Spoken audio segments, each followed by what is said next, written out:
माननीय अध्यक्ष महोदय, कांग्रेस पार्टी जमीन से कट चुकी है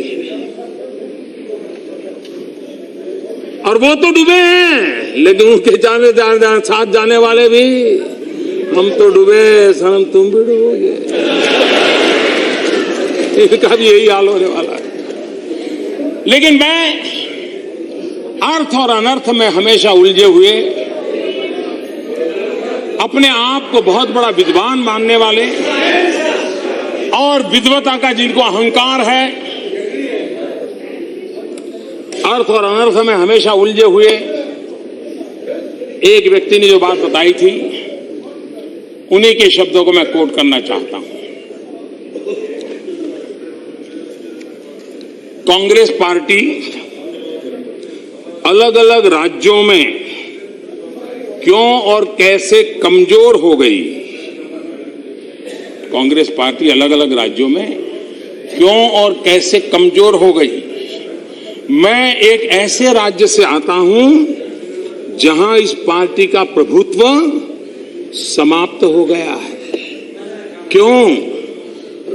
कांग्रेस इस बात को समझ नहीं पाई कि सत्ता अब उच्च वर्ग, साधन संपन्न वर्गों से गांव देहात के लोगों, इंटरमीडिएट कास्ट और यहां तक कि ऐसी जातियों को कथित सोशल ऑर्डर में सबसे नीचे हैं, गरीब, बेरोजगार, जिनके पास संपत्ति नहीं, जिनकी कोई आमदनी नहीं, जिनकी आवाज आज तक सुनी नहीं गई, उन तक पहुंची है।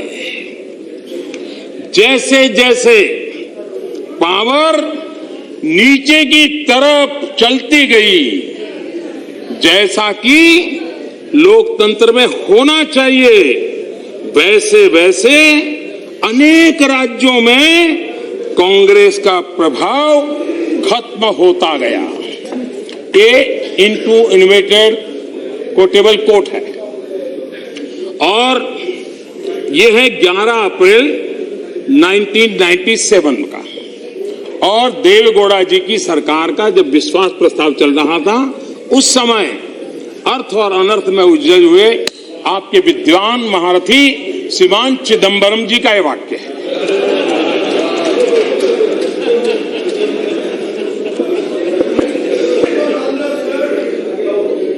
कुछ विद्वान लोगों की बातें वहां शायद समझ नहीं आई होगी।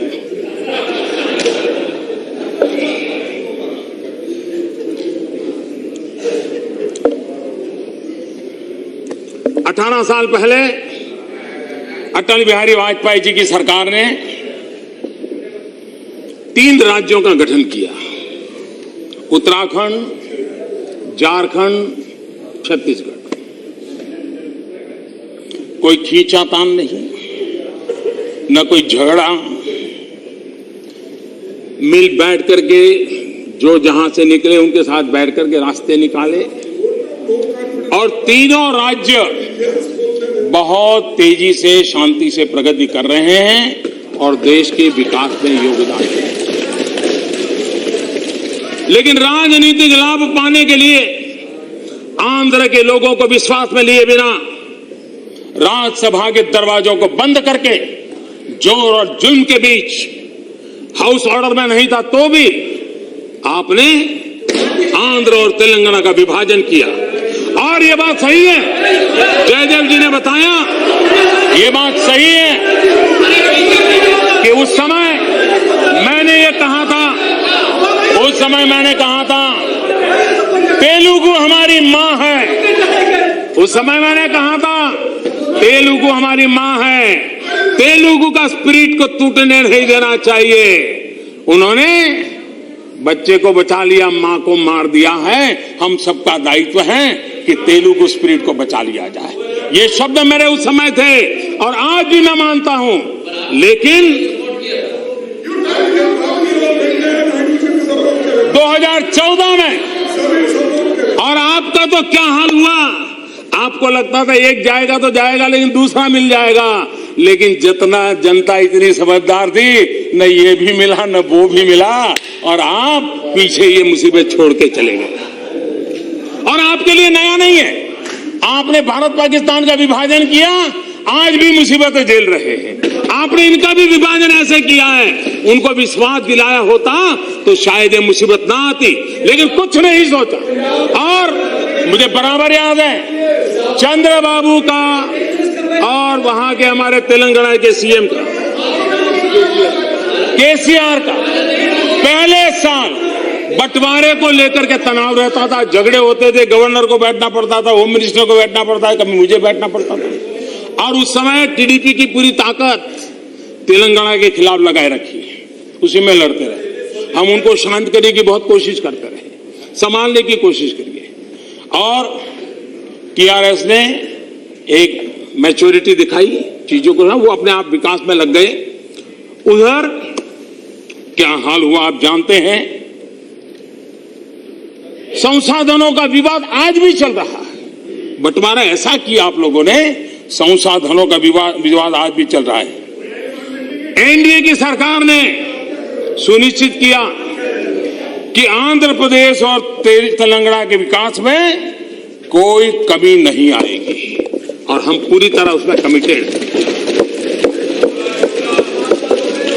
और हमने जो कदम उठाए, मुझे कुछ मीडिया रिपोर्ट याद है, कुछ मीडिया रिपोर्ट मुझे याद आ रही है। इसी सदन के एक माननीय सदस्य, उन्होंने बयान दिया था, टीडीपी के, उन्होंने बयान दिया था कि स्पेशल कैटेगरी स्टेटस से कहीं ज्यादा बेहतर स्पेशल पैकेज है, ये लोगों ने दिया था। वित्त आयोग की सिफारिश को फिर से दोहराना चाहता हूं। इस सिफारिश के तहत आयोग ने स्पेशल और जनरल कैटेगरी राज्यों के भेद को समाप्त कर दिया। आयोग ने एक नई कैटेगरी नॉर्थ ईस्टर्न को और हिल स्टेट की बना दी। इस प्रक्रिया में आयोग ने इस बात का भी ध्यान रखा कि अन्य राज्यों को आर्थिक नुकसान न हो। एनडीए सरकार आंध्र प्रदेश के लोगों की आशा आकांक्षाओं का सम्मान करती है।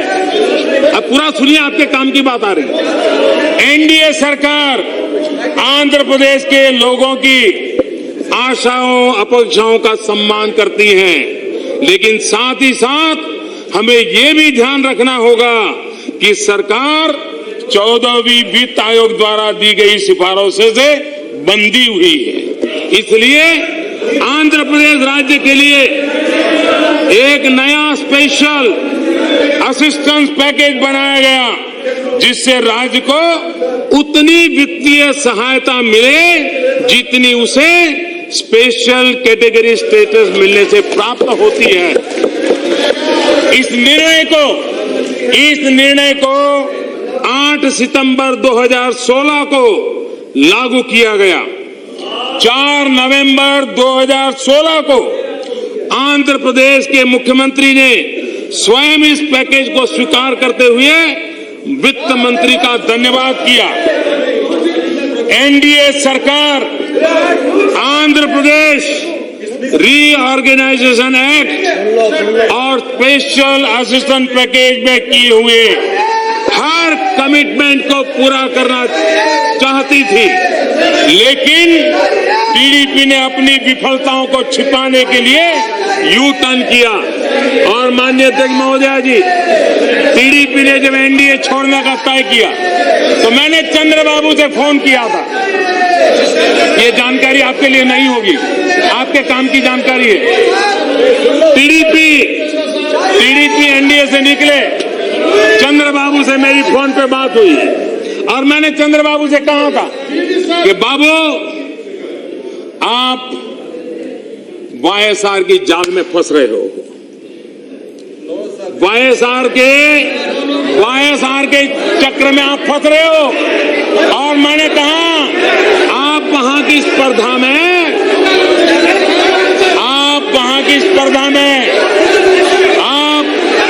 आप किसी हालत में बच नहीं पाओगे, ये मैंने उनको इस दिन कहा था। और मैं देख रहा हूं को झगड़ा उनका वहां का है, उपयोग सदन का किया जा रहा है।